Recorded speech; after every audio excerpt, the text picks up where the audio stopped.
ও যুবকেরা, কারা কারা বাবার সাথে খারাপ ব্যবহার করিয়া বাবারে কাঁদাইছো? একটা যুবক ছেলে সন্ধ্যাবেলা নেশা খাওয়ার জন্য বাবারে গিয়ে কয়, বাবা আমারে 10,000 টাকা দাও। বাবায় বুঝছে টাকা দিলে নেশার আড্ডায় যাবে। বাবায় বলে, একটা টাকাও দিব না, রাগ করিয়া। সন্তান এই কথা শুনিয়ে এত পরিমাণ রাগ হইয়া বাবারে মাইর দেওয়া শুরু করলো। বাবার গায়ে হাত দিয়ে এমন ভাবে আঘাত, বাবারে মাটিতে শোয়াইয়া এমন ভাবে আঘাত করা শুরু করলো, বাবার রক্ত পড়া শুরু হয়ে গেছে। ভেতর থেকে মা আইসা সন্তানের পা ধরায় বলে, বাবা তোর বাবারে আর মারিস না, আর মারিস না। সন্তান মায়েকে পা দিয়া লাথি মেরে বাবারে মারলো। এরপরে সন্তান রাগ করিয়া একটা হুন্ডা চালাইয়া রাস্তায় বের হয়ে গেল। এই উত্তরবঙ্গে সিরাজগঞ্জের ঘটনা। যুবক ছেলেটা বাবারে কাঁদাইয়া মায়েরে কাঁদাইয়া যখন ঘর থেকে হুন্ডা নিয়ে বের হয়ে গেল, মা দরজা ভালো রকম ভিতর দিয়ে আটকাইয়া কয়, ও দয়ার মালিক, এমন সন্তান কেন দিয়েছ? আজকে ওর বাবারে রক্তাক্ত করিয়া ফেলল। এমন সন্তান তুমি আর ঘরে ফিরাইয়া দিও না। আমি মাকে লাথি মারিয়া চলিয়া গেল, আমি মা মরিয়া গেল, আর দরজা খুলব না। ও আল্লাহ, আমার এই সন্তান আর লাগবে না। আল্লাহর কুদরত, বাবায় কান্দে, মা কান্না করে। মা আবার ডাক দিয়ে, আল্লাহ ওর কপালে যদি হেদায়েত থাকে দাও, না হয় ধ্বংস করে দাও। ওই ছেলেটা যাইতেছিল কোথায়? বন্ধুদের আড্ডায়। হঠাৎ দেখে রাস্তার পাশে ওয়াজ মাহফিল চলে, একজন আল্লাহর ওলি বয়ান করে। বয়ানে দাঁড়ায় দাঁড়ায় 2 মিনিট শুনলো। শুইনা দেখে দিলটার মধ্যে একটু মায়া লাগছে। হুন্ডা তালা দিয়া বয়ানে বসলো পেছনে। আল্লাহর ওলি বয়ান করতে করতে করতে করতে মা বাবার মোহাব্বতের বয়ান যখন শুরু করলো, ওই যুবকের এমন কান্নার আওয়াজ, ময়দানে গড়াগড়ি খায় আর আল্লাহ আমার মাফ করিয়ে দাও, আমি জাহান্নামে যাইতে পারবো না, আমি মা বাবার অভিশাপ নিয়ে কবরে যাইতে চাই না, আল্লাহ মাফ করে দাও, মাফ করিয়া দাও। এই ছেলেটা এত কান্না শুরু করলো, ময়দানে সবার নজর ভরিয়া গেল। মোনাজাতের পরে ওই ছেলেটারে সবাই ধরিয়া হুজুরের কাছে নিয়ে আসলো। আল্লাহর ওলি কয়, বাবা তুই এত কাঁদো কেন? কয়, হুজুর একটু দোয়া করি, আমি হতভাগা, আমি আমার মা বাবারে কাঁদাইছি, আমারে আল্লাহ মাফ করবে নি, হুজুর একটু দোয়া করেন। হুজুরে মাথায় হাত দিয়া বলে, বাবা যা, তোর মা বাবার কাছে পায়ে ধইরা তাড়াতাড়ি মাপ চা। ছেলেটা হুন্ডা নিয়ে কান্না করিয়া রাতের গভীরে দরজায় গিয়া দাঁড়াইয়া এইবার দরজা দিয়ে ডাকে আর কয়, মা দরজা খুলো, আমি তোমার সন্তান আসছি। মা আওয়াজ দেয় না, বাবাও নাই। এইবার সন্তান এমন পরিমাণ কান্না শুরু করলো, মায়ের কলিজাটা ছিঁড়িয়া যাইতেছে মহব্বত। মা কয়, বাবা তুই চলিয়া যা, আমি মা আর তোর চেহারা দেখতে চাই না, দরজা খুলবো না। এইবার সন্তান কাঁদে আর বলে, মা আমি আর বেয়াদবি করবো না, আমি মাপ চাইতে আসছি, আমি মাপ চাওয়ার জন্য আসছি রে মা, একটু দরজা খুলিয়া দাও, আমি জনমের বেয়াদবি করেছি, মা তুমি একটু আমারে মাপ চাওয়ার সুযোগ দাও। সন্তান এত জোরে চিৎকার শুরু করলো পাগলের মতো, মায়ের কলিজায় আর মানায় না, দরজাটা খুইলেই দিল। এইবার মায়ের পা জড়াইয়া কয়, মা তুমি আমারে মাফ করিয়ে দাও, আমার মতো খারাপ আর কেউ নাই। মা কয়, বাবা তুই আমার কাছে মাপ চাইয়া কি লাভ হবে, তোর বাবার কাছে গিয়া মাপ চা, তোর বাবারে যেই কষ্ট দিছো, তোর বাবার চোখের পানি আমি সহ্য করতে পারি না, তাড়াতাড়ি ক্ষমা চা। এইবার সন্তান বাবার পা জড়াইয়া কাঁদে, বাবা মাফ করিয়া দাও। বাবায় কয়, তোরে আমি জীবনেও মাফ করব না। সন্তান এমন কান্না শুরু করছে, বাবা তুমি মাফ না করলে আমি এখন মরিয়া যাব গলায় ফাঁস দিয়া। এবার স্ত্রী কয়, আর অন্যায় করবে না, তওবা করছে, তুমি ওরে মাফ করিয়া দাও। ও যুবকেরা, জানি না কারা মায়ের কষ্ট দিছ, কারা বাবারে কাঁদাইছো, পায়ে হাত রেখে বলি তাড়াতাড়ি ক্ষমা চা। ও বাবাজিরা, যদি কারো বাবা এখানে থাকেন, আপনার পাশে সন্তান থাকলে দয়া কইরা মাফ করিয়া দিন, কারণ আপনার সন্তান কষ্ট পাবে, আপনি মা বাবা সইতে পারবেন না।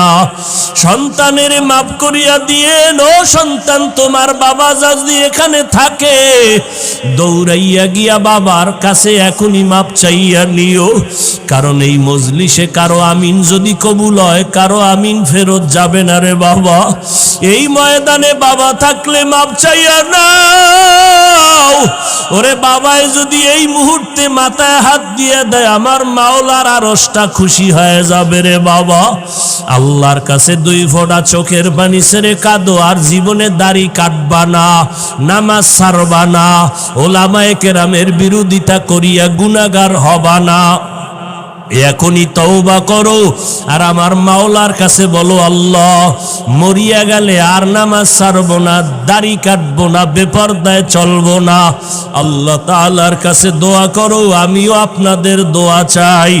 আল্লাহ যেন এই বিপদ মুহূর্তে যত মুসিবত আসুক না কেন, ইখলাসের সাথে নিরাপদে দিনের খেদমতের জন্য যেন আল্লাহ কবুল করেন। আল্লাহ পাক যেন গুনার কারণে আমাকে ফালাইয়া না দেন। আল্লাহ পাক যেন ইখলাসের সাথে নিরাপদে ইজ্জতের সাথে খেদমতের জন্য কবুল করেন। আল্লাহ আমাদের সবাইকে দিনের খাদেম বানায় দেন, আমিন। আল্লাহকে বলো, আল্লাহ শয়তানের ধোকায় পড়ে কত গুনাহ করেছি, আজকে আমার মতো খারাপ মনে হয় এই এলাকায় আর কেউ নাই। ও আল্লাহ, এই বরকতের মাসে ওয়াদা করতেছি আর নামাজ ছাড়বো না, বেপরদায় চলবো না, মা বাবারে কষ্ট দিব না, ওলামায়ে কেরামের বিরোধিতা করব না, নবীজির সুন্নাত আর ছাড়ব না, 5 বেলার নামাজ পড়ব, মা বাবার দোয়া নিয়ে চলবো। ও যুবক, ওই মায়ের দোয়া ছাড়া, চোখের পানি ছাড়া তুমি আজকে পরীক্ষায় ভালো নাম্বার পাও নাই। ওই মা বাবার চোখের পানি আর দোয়া ছাড়া টাকা পয়সা বাড়ি গাড়ির মালিক হতে পারো নাই। ওই মা বাবার চোখের পানি আর দোয়া ছাড়া তুমি চেয়ারে সম্মানে বসতে পারো নাই। ওই মা বাবার বেঁচে থাকলে এখনো সময় আছে, দোয়া নাও। মাকে গিয়া বলো, মা দয়া করে তুমি আমারে মাফ করে দাও, কতদিন কত কষ্ট কথা বলিয়া তোমারে কান্না করাইলাম, কত কষ্ট পেয়েছো রে মা, আজ আমারে তুমি মাফ করে দাও, আমার জন্য একটু দোয়া করিও, আমি আর গুনাহ করব না, নামাজ ছাড়ব না। আমার মতো কত যুবক স্কুল কলেজে পড়িয়াও নামাজ ছাড়ে না, আমি কেন পারবো না রে মা? তুমি যদি দোয়া করিয়া দাও, ইনশাআল্লাহ আমি পারবো। আমার মতো যুবক ব্যবসা করে নামাজ ছাড়ে না, আমি কেন পারবো না? ও যুবক, একটু নিজেকে প্রশ্ন করো। তোমার মতো যুবক রাস্তায় গাড়ি চালায়, নামাজ বাদ দেয় না, বলো বাবা তুমি কেন পারবা না?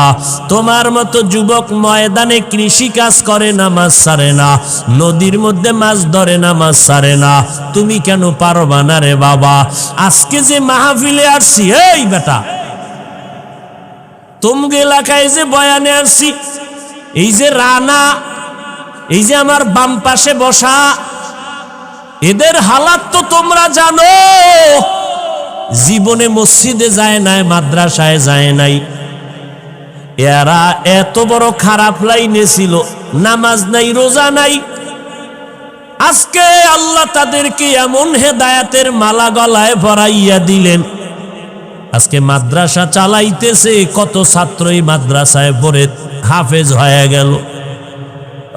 নিজেরা হাফেজ হইতে পারে নাই। এই মিয়া, নিজেরা হাফেজ হয় নাই, মাদ্রাসায় পড়ে নাই, ছিল জাহান্নামের রাস্তায়, অযথা গুনার কাজে টাকা ভাঙতো, বিড়ি টানতো, আরো কত নেশা পান করতো, জুয়া খেলতো, কত অপরাধ করত। আজকে আল্লাহ এমন হেদায়াত দিছে যে তাদের মাধ্যমে মাদ্রাসা হচ্ছে আর এখান থেকে হাফেজ বের হচ্ছে। কেমনে বুঝাইতাম রে বাবা, আসলে কপাল খারাপ। আমার নবী 13টা বছর বয়ান করিয়াও আবু জাহাল রে কালেমা পড়াইতে পারে নাই। ও পর্দার আড়ালের আম্মা জান, ও যুবক, কপাল বুঝি খারাপ। আবু জাহালের মতো কিছু শক্ত অন্তরওয়ালা এই জমিনে আছে যাদের হাজার বয়ানও দিলটা নরম হবে না, নিজেও কান্না করবে না, কারা কান্না করলেও তা মেনে নিতে পারবে না। এমন কপাল পোড়া জমিনে আছে, নিজেও দাড়ি রাখবে না, যারা দাড়ি রাখবে তাদেরকেও পছন্দ করবে না। নাই নাই, এমন কপাল পোড়া এই জমিনে আছে, নিজেও পর্দা করবে না, অন্যেরা পর্দা করবে তাও পছন্দ করবে না, নিজেও নবীর সুন্নতি পোশাক পরবে না, যারা পরবে তাদেরকেও পছন্দ করবে না, নিজেও কোরআন পড়বে না, যারা কোরআন পড়বে তাদেরকেও পছন্দ করবে না। ও পর্দার আড়ালের মা, আপনারা কত দূর থেকে টাকা পয়সা খরচ করিয়া ভাড়া দিয়া বয়ান শুনতে আসলে, আপনাদের দেওয়ার মতো কিছুই নাই। আমি মুসাফির দোয়া করে গেলাম রে মা, আমিও তো আপনার মায়ের মতো একটা সন্তানে, মায়ের সন্তান রে মা। আপনার আজকে হাফিজুর রহমানের বয়ান শুনতে আসছেন, আমার এলেম নাই, আমল নাই, কিছুই নাই, আমি একটা জাহান্নামের আসামি। ও মা, আপনাদের দোয়া নেওয়ার জন্য আসছি। আল্লাহ যদি আমারে মাফ না করে আমার উপায় নাই। ও পর্দার আড়ালের মা, আপনার মনটা কি চায় না একজন আলেমের মা হইয়া কবরে যাবেন, একজন হাফেজের কোরআনের মা হইয়া কবরে যাবেন? আপনার সন্তানের কাছে মানুষ দোয়ার জন্য দৌড়াবে রে মা, কোন দিন মরণ হবে জানা নাই। ও মা, আপনিও তো মায়ের গর্ভে আসছেন, আপনার মা কই চলিয়া গেল, আপনার বাবাই কই চলিয়া গেল, আপনার দাদাই কই চলিয়া গেল। আপনার মতো কত মহিলারা কবরে চলিয়া গেল, আপনার সামনে কত নারী মরিয়া গেল, ওই নারীরা সন্তান রাখিয়া কবরে চলে গেল। সন্তানেরা ঈদের সময় মা মা কইয়া কাঁদে, ঈদের সময় খুঁজে আমার মা কই, আমার মা নাই। ও মা, আপনার কি একটু অন্তরে ভয় লাগে না? ওই সন্তানের মানুষ না বানাইয়া কই যাবেন? ও মাগো, আল্লাহর কাছে চোখের পানি ছেড়ে কাঁদেন, আল্লাহর কাছে বলিয়েন রে আল্লাহ, একটা আদর্শ সন্তানের মা বানাইয়া দাও। ও মা, আপনার সন্তানটারে আদর্শওয়ালা বানাইয়া ডাক্তারি পড়ান, বাধা নাই। আপনার সন্তান যদি এমন হয়, আপনার সন্তান স্কুল কলেজে পড়ে কিন্তু এলাকার মানুষেরা বরদোয়া করে, আপনার সন্তানের ব্যবহারটা এত খারাপ, এলাকার মুরব্বীরা বরদোয়া করে মরিয়া যাওয়ার জন্য, আপনি এমন সন্তানের মা হইলেন যেই সন্তানটার ব্যবহারে এলাকার সবাই বেজার, আপনার সন্তানের ব্যবহারে সবাই অতিষ্ঠ হয়ে গেল।